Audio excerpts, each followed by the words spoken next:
नमस्कार दोस्तों, Arun life guidance में आपका चैनल में स्वागत है। जैसा कि आप लोग एक दो वीडियो आसपास देख रहे होंगे कि डिबेट काफी अच्छी रही, लोगों को काफी पसंद आई। पसंद आने का कारण सबसे बड़ा ये है कि लोग जो बिहार के ही लोग हैं, हमारे सर जो है पटना से हैं, हमारे सर जो है कहाँ से सर हैं? मुजफ्फरपुर से सर हमारे हैं। ये लोग मतलब काफी राजनीतिक तौर पर जो है पृष्ठभूमि जानते हैं कि मतलब कौन सा नेता क्या कर रहा है, क्या उसकी पृष्ठभूमि रही है, जानकारी बहुत अच्छी रखते हैं।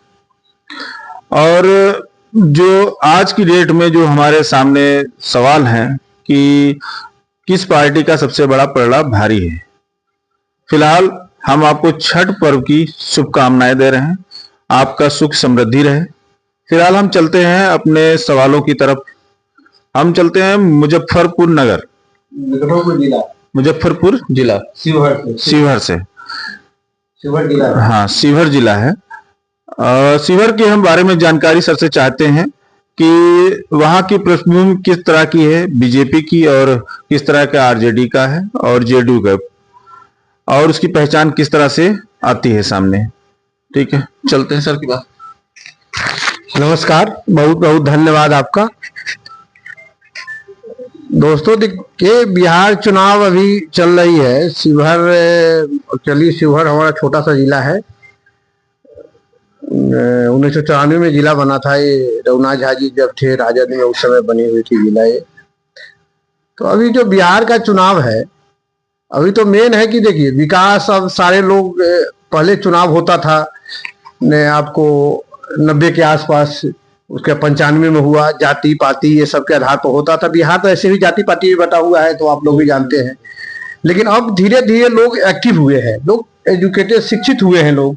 तो अब लोग सोचते हैं कि जाति पाति से ऊपर उठकर जो काम किया है, किसी भी जाति का हो, काम किया है, उसको वोट दिया जाए। अब तो अब इस चुनाव में मेनली ये देखा गया है कि हमारे यहाँ शिवहर की बात करते हैं, शिवहर बेलसंड है।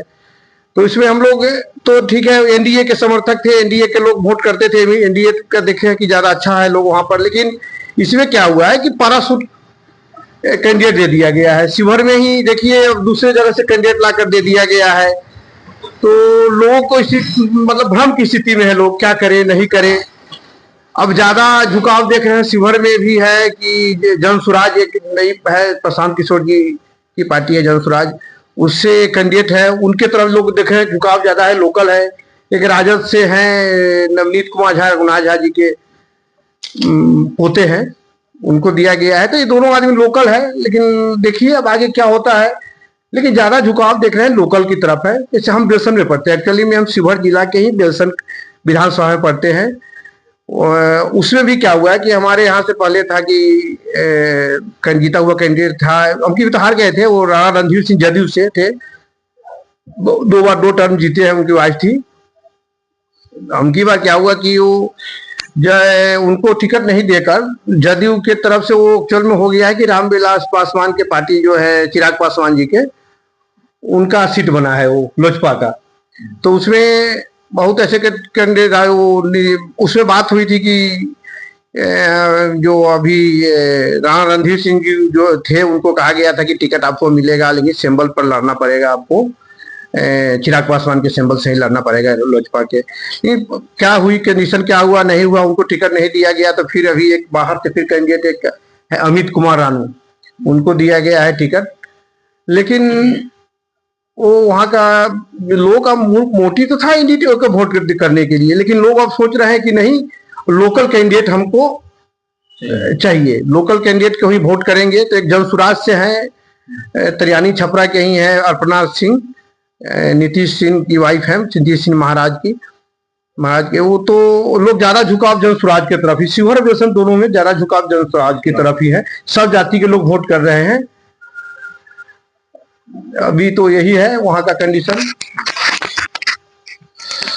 धन्यवाद सर, आपने शिवहर का जो है जिले का पूरा डाटा आपने बताया, और आप लोगों ने सुना कि इसकी क्या पृष्ठभूमि है और क्या आगे रहने वाला है।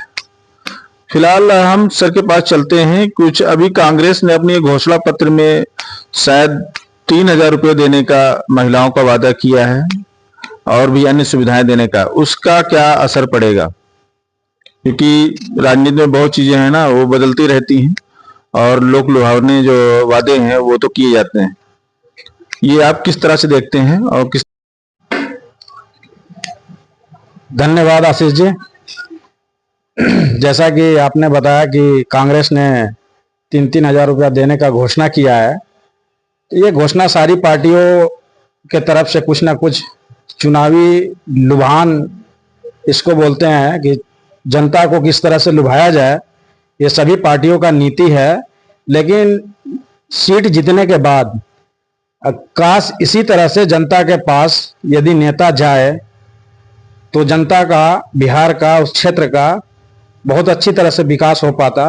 लेकिन कोई भी पार्टी जैसे चुनाव के पहले जाती है, घर घर हाथ जोड़ती है, हर क्षेत्र में जाकर के प्रचार करती है, काश चुनाव जीतने के बाद जनता का हाल जानने के लिए, क्षेत्रीय हाल जानने के लिए, क्या विकास हुआ नहीं हुआ, काश ऐसे होता तो बहुत खुशी से हम कह सकते थे कि नेता भी चाहे किसी भी पार्टी का हो, ये अच्छी तरह से काम कर रहे हैं।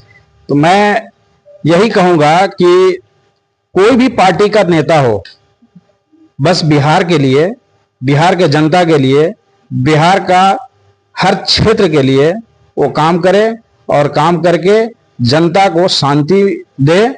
और एक चीज मैं लास्ट में फिर से जोड़ूंगा, मैं पिछले डिबेट में भी इस चीज को जोड़ा था कि बिहार से पलायन जो होकर के गुजरात, मुंबई, महाराष्ट्र, जो भी जहां भी आदमी जाता है वर्कर काम करने के लिए, इसका सबसे बड़ा कारण है बिहार में रोजगार नहीं होना, इंडस्ट्रियल नहीं होना, नौकरी की कमी होना, गरीबी और शिक्षा। ये तीनों चीज, तो बिहार में मेरा कहने का मतलब यह है कि शिक्षा पे ध्यान दिया जाए और बिहार में रोजगार दिया जाए ताकि बिहार के मजदूर कम से कम बाहर जा सके। मैं इस चीज पे थोड़ा चाहूंगा कि हमारे अमरिंदर सर कुछ इस पर चर्चा करें कि बिहार विकास के लिए जनता के प्रति जो नेता जो अपना प्रकट करते हैं विचार चुनाव से पहले, तो चुनाव के बाद सर वो कैसा वो अपना रखते हैं और रखना चाहिए। Thank you Arun ji. आपने बताया कि ये कांग्रेस 3,000 की घोषणा की है। ये बताइए, जब से हमारा देश आजाद हुआ तब से कांग्रेस ही तो राज किया है। 60 वर्ष तक कांग्रेस ही राज किया है, कांग्रेस का ही मुख्यमंत्री बना है, कांग्रेस से ही लोग अलायंस किए हैं। क्या किए इतने दिनों में? ये आज 3,000 देने की नौबत आ रही है इतने दिनों में, तो उनको तो बहुत कुछ कहा, 3,000 देने की नौबत नहीं आती। बिल्कुल है? तो कांग्रेस अगर सही काम किया रहता, आज के डेट में कांग्रेस कहीं से कुछ नहीं है, कुछ नहीं किया इतने दिए, ऐसी बात नहीं कुछ नहीं किया, लेकिन जो करना चाहिए वो नहीं किया। सर मैं आपके बात से सहमत हूं कि कांग्रेस ने कुछ नहीं किया, आरजेडी ने कुछ नहीं किया, जेडीयू ने कुछ नहीं किया, एनडीए ने कुछ नहीं किया। लेकिन इस बार जो विधानसभा चुनाव के बाद चाहे जो भी पार्टी का सरकार बने, मेरा कहने का मतलब यह है कि उस पे आप टिप्पणी करिए कि बिहार का विकास किस तरह से होना चाहिए। देखिए, जहां तक विकास की बात है अब तो करना पड़ेगा। अब नीतीश कुमार को जब बिहार सरकार जब बनाए, गठन हुआ था नीतीश कुमार के नेतृत्व में, उस समय नीतीश कुमार को बिहार गड्ढे के रूप में मिला था। यूपी में जैसा हाल, बुरा हाल था बिहार का, गड्ढे के रूप, वहां से नीतीश जी ने इसको उठाते इतने लेवल पर लेके आए हैं। कैसे काम नहीं की? और सबसे बड़ी बात है कि आप कहते हैं आज तक बता दीजिए बिहार के मुख्यमंत्री जब से नीतीश कुमार बने हैं कोई भी दाग लगा हो उन पर? सर कोई भी सरकार जब सर एक मिनट कोई भी सरकार आती है तो पहला 5 साल बहुत अच्छा काम करती है, कोई भी सरकार हो।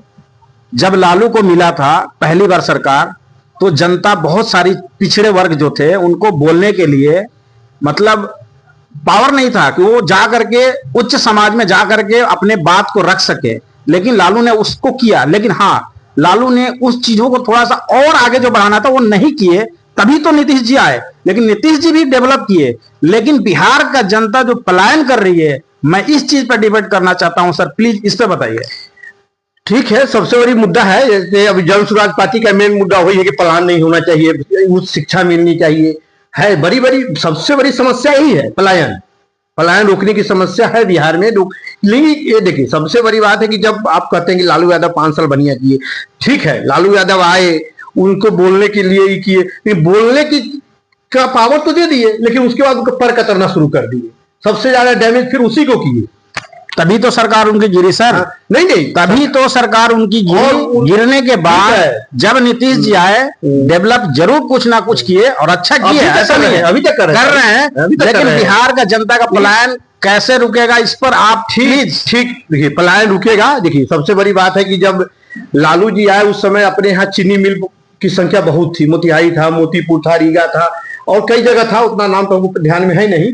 तो अभी चीनी मिल क्यों नहीं चालू हो रहा है? देखिए अभी यही हमारा भी सोचना है कि जब चीनी मिल जब उस समय बंद क्यों हुआ, बहुत कारखाना बंद हो गया। एक हाथ पेपर मिल था, एक कहीं था बिहार में किसी जगह पर, आपको ध्यान होगा, आपके साइड में ही कहीं, वो बंद हो गया। वहां सबसे अच्छा पेपर का उत्पादन होता था, वो बंद हो गया। लालू यादव के आने के बाद शुरू में ठीक है, चरवाहा विद्यालय खोलना, ये भ्रमित किया गया। देखिए सबसे बड़ी बात, भ्रमित किया गया और सबसे ज्यादा जात में बांटा गया, हमको आपको जाति में बांटा गया। जनता को सर आप 5 साल से ज्यादा भ्रमित नहीं कर सकते हैं। तो जनता को 5 साल तक भ्रमित अगर करने के बाद फिर जनता ने क्या किया, धीरे धीरे उनको फुल बहुमत से हटा दिया। लेकिन एक समय था लालू यादव की जो बिहार की पब्लिक पर, जनता पर जो पकड़ थी, हम वो नीतीश कुमार का भी नहीं हुआ जो लालू यादव की पकड़ थी। एक समय था कि लालू यादव जिसके गर्दन में टिकट बांध देते थे वो निकल जाता था। वो पकड़ दिया था बिहार की जनता ने। सिर्फ एक जाति नहीं दिया था, सिर्फ यादव नहीं दिया था, फिर मुस्लिम नहीं दिया, सभी जाति ने मिलकर दिया था उनको। फॉरवर्ड, कास्टवार्ड, बैकवर्ड, सब जाति मिलकर उनको दिया था। हाँ लीजिए, आप कहिए, कुछ करना चाह रहे हैं। सर जो मेन मुद्दा रहा रोजगार का, नीतीश जी आए, अच्छा है, उन्होंने मुख्यमंत्री का कार्यकाल अच्छा पूरा किया, लेकिन उन्होंने 20 साल में ना पलायन रोक पाया ना उनको रोजगार दे पाए। आप ये सरकार को कहां तक सही ठहराते हैं? और समस्या ये भी आती है कि लोग पलायन कर रहे हैं और रोजगार है नहीं, तो आप क्या बदलाव नहीं चाहते हैं कि वही सरकार रिपीट होनी चाहिए? अगर वो रिपीट होनी चाहिए तो इसकी आने वाली योजनाओं के बारे में हमें कुछ बताएंगे? इस बारे में चर्चा। बदलाव किसी भी समस्या का समाधान नहीं होता है। आप एक बात जान लीजिए कि जब नीतीश कुमार को जब गठन सरकार मिली थी, जिस समय पार्टी की सरकार जब बिहार मिला हुआ था, उस समय गड्ढे में बिहार था। 15 साल में लालू यादव ने बहुत दयनीय स्थिति कर दिए थे बिहार का, समझे? ये नहीं, अभी जातिवादी वाली फीलिंग हम लोग नहीं करते सर। 20 साल क्या नीतीश जी को कम पड़ रहा है क्या? गड्ढा कोई सिर्फ भर सकते हैं। 20 साल में उन्होंने क्या क्या किया हम बता रहे हैं। 20 साल सर, बस मेरा एक ही सवाल है, रोजगार क्यों नहीं बिहार वासियों को मिल रहा है? देखिए जहाँ जो कंडीशन में था, धीरे धीरे कंडीशन में आ रही है बिहार। उसके बाद सबसे पहले किसी भी राज्य के विकास के लिए सबसे ज्यादा जरूरी है शिक्षा। जिस राज्य शिक्षित होगा तो डेवलप करना खुद अपने आप शुरू हो जाएगा। जब आप पढ़ेंगे लिखेंगे, आपके बच्चे पढ़ेंगे, वो अपने तरीका से काम करेंगे, वो सोचन शक्ति बढ़ेगी, वो अपने आप डेवलप करना शुरू कर जाएगा। तो पहले नीतीश जी क्या किए, शुरू में शिक्षा पर ध्यान दिए, बच्चियों को शिक्षा पर ध्यान दिए, और देखिए आधी आबादी पर ध्यान दिए, आधी आबादी को बढ़ाने के लिए आगे किए, अभी तक कर रहे हैं। अब देखिए अभी तक जाके अभी पेंशन मिलता था 400 रुपया, बुजुर्गों का 1100 रुपया किया गया, 50% महिला को आरक्षण दिया गया। तो देखिए कोई भी चीज कर देते हैं। हाँ लीजिए। सर का कहना है कि 500 से 1100 रुपये वृद्धा पेंशन कर दी गई, तो क्या चुनाव के पास करने जरूरी था? इससे भी पहले भी कर सकते थे। देखिए बजट होता है, किसी चीज का बजट होता है, बजट पैसा अगर आता है उसके बाद से कोई चीज करता है, पहले से करिए रहे हैं, वो मुफ्त राशन दे रहे हैं। हालांकि पब्लिक देखिए एक मिनट, सबसे बड़ी बात है कि मुफ्त राशन जो दे रहे हैं इसका हम विरोधी है। मुफ्त राशन दे रहे हैं, इसे लोग को और निकम्मा बना रहे हैं। ये जो दे रहे हैं कभी 1100, जब एक समय था 200 रुपया पेंशन, कैसे कैसे सरकार ने वृद्धा पेंशन शुरू किया, 200 के बाद 400 किया। अभी चुनाव के टाइम में ही क्यों इन्होंने 1100 कर दिया? और बाकी पार्टियों को भी मैं बोल रहा हूं, उन्होंने अपने सरकार में क्यों नहीं बोला कि मैं 2000 दूंगा, मैं 1600 दूंगा, मैं 2500 दूंगा? ये इस बार चुनावी मुद्दा ले करके सिर्फ अपना क्यों जनता को लुभावना, ये चुनावी मुद्दा और ये लालच दे रहे हैं कि हम इतना देंगे। और नीतीश जी भी चाह रहे हैं कि इसी समय हम बढ़ा करके और वोट ले लें। तो मेरा कहने का मतलब है कि ये सब मुद्दा ठीक है, आप जनता को कुछ ना कुछ 1100 रुपया दिए सर, प्लीज, पॉलिटिकल होता है, पॉलिटिकल, लेकिन मेरा बस एक ही सवाल है दिए तो सही कि परमानेंट इलाज जनता को, जनता के प्रति, बिहार के प्रति विकास के थ्रू ये होना चाहिए कि गरीब जनता को अच्छी शिक्षा, अच्छी जो भी पढ़ाई लिखाई और मेडिकल से बच्चियों की शिक्षा पर ध्यान दिया गया है। सर, लड़कियों की साइकिल दिया गया, पढ़ाई स्कूल जाने के जागरूक किया जा रहा है, बच्चे पढ़े जागरूक। तो क्या बिहार के मंत्री इंटर पास पर 25,000 रुपया दिया जा रहा है। सर बात 50,000 रुपया BA ग्रेजुएशन करने पर दिया जा रहा है ना, ध्यान दिया। ऐसी बात देखिए, जहाँ पिछड़ा थे, बहुत बिहार पिछड़ा था, अभी भी है, लेकिन धीरे धीरे उसको किया जा रहा है। अब देखिए, एक तो सबसे बड़ी बात है कि पहले लोग जाति प्रथा में बांट दिए थे, जाति ये जाति है तो इसी जाति को वोट करेंगे। अब धीरे धीरे कुछ सुधार हुआ है, अब सभी जाति अब विकास पर देख रहे हैं। लेकिन सर ये बताइए, जात का कोई मुद्दा तो है नहीं, लेकिन जात में लालू का रोल रहा है, आपको पता नहीं। हाँ वो जानते नहीं, लेकिन कि जाति मुद्दा है, जाति पर आधारित तो बांट दिया गया था। जैसे अब ये लोग जो शिक्षित है, ये लोग भी अब मतलब नहीं ध्यान दे रहे हैं। जैसे हर जाति में लोग शिक्षित हो रहा है, तो धीरे धीरे जाति से उठ के लोग विकास पर ध्यान दे रहा है, समझे। मेरा कहने का मतलब यही है कि सरकार किसी का भी हो, शिक्षा पर ध्यान सभी सरकार को होना चाहिए। और सहमत है हम। बिहार में जो गरीब लोग हैं, जो वर्कर लोग हैं, जो प्रदेश जाते हैं कमाने के लिए, फिर आते हैं 2 महीना 3 महीने के बाद, फिर भी यहाँ पर इनको कोई रोजगार सुविधा या नहीं मिलता है, तो फिर वापस जाते हैं दूसरे राज्य में, दूसरे स्टेट में, दूसरे प्रदेश में जा करके कमाते हैं, फिर अपना घर किसी तरह से चलाते हैं। मैं उस जनता से भी बोलना चाहूंगा कि आपके लिए फैक्ट्री बंद है, चीनी मिल बंद है, पेपर मिल बंद है सर, इसको पहले खोलने पर, कोई भी गवर्नमेंट हो, इस पर खोलने पर ध्यान देना होगा। और जैसे देखिए, अभी गवर्नमेंट नीतीश कुमार जी क्या किए, अभी रीगा मिल बंद था, उसको खुलवाए हैं। रीगा मिल हमारे यहाँ वर्ल्ड में सबसे अच्छा चीनी उसी का उत्पादन होता है, रीगा से ही, उसको खुलवाया गया है, अभी उस पर ध्यान दिया गया है। और धीरे धीरे अगर हमारे जस्ट बगल में 3 किलोमीटर पर एक सलेमपुर गांव है हमारे बगल में, वहां पर जमीन एक्वायर हो गया है, करीब 100 एकड़ के आसपास पेपर मिल खुलने जा रहा है। तो धीरे धीरे हो रहा है, ऐसी बात नहीं। पैसे की कमी रही है बिहार में, हर दिन बजट उतना है नहीं बिहार का, पैसे की कमी रही है सर, ज्यादा है। मैं जनता से ही बोलना चाहूंगा कि किसी भी नेता, सरकार, पार्टी के लुभावने में आप आना मत, सोच समझ के वोट देना, स्वतंत्र रूप से वोट देना, स्वतंत्र रूप से वोट देना, जो अच्छा कैंडिडेट, जो आपके क्षेत्र में अच्छा काम करता हो उसी को वोट देना।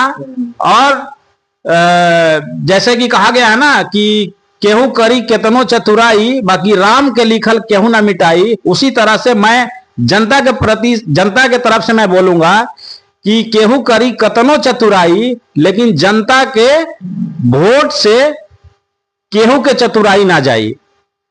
बाकी है, धन्यवाद। आप लोगों का थोड़ा अभी समय नहीं है मेरे पास, थोड़ा जाना है, काम भी है थोड़ा, फिर बाद में बात करते हैं, फिर अगली मीटिंग में हम लोग आते हैं, फिर बात करेंगे। Thank you sir, thank you so much, thank you sir, इतना समय देने के लिए धन्यवाद सर। Thank you. और आपका दिन शुभ हो। ठीक है सर, इसी की डिबेट को हम यहाँ पे विराम देते हैं। अगली डिबेट के लिए हम कल